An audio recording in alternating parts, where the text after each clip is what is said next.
Do you ever ask the question in regards to your travel insurance, what exactly am I covered for? Hello, I'm Naomi and I'm from Thomas Travel. Today we're going to be looking at travel insurance and a few things that you need to be aware of. So to start with, let's look at medical cover. This is probably the largest expense if for whatever reason you need this overseas.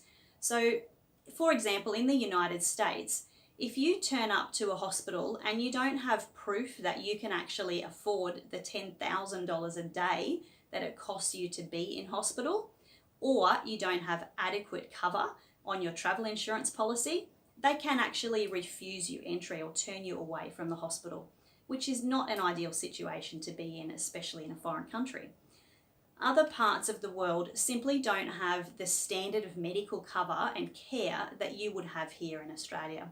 So on a comprehensive policy, if this is the case where either the facility or the care is not suitable, on a comprehensive policy, they will actually repatriate you and send you back to Australia to ensure that you have adequate medical care. The other question I often get asked is in regards to domestic travel insurance. Is it required? What are the benefits? And why would I even need it? So especially with domestic cruise, it is incredibly important to still have a cruise cover. This is to ensure that if you get injured on the ship, that you can then be flown back from the ship to an adequate medical facility here on the mainland. This is really incredibly important for cruise. The other item that is important for domestic cover is car hire.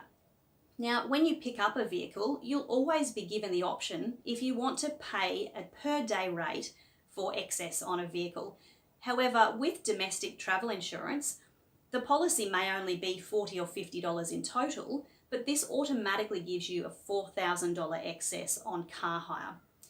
So that's well worth looking at, and it's often a cheaper option. The other thing is to do with motorcycles. Now, in Australia, if you hold a license for a particular kind of motorcycle, so obviously it goes by the power of the motorcycle or the cc's. If you do not hold an Australian license to drive a particular motorbike, overseas you will also not be covered because you don't hold an Australian license for this particular motorbike. So please double check this before you gallivant around the world on a motorcycle.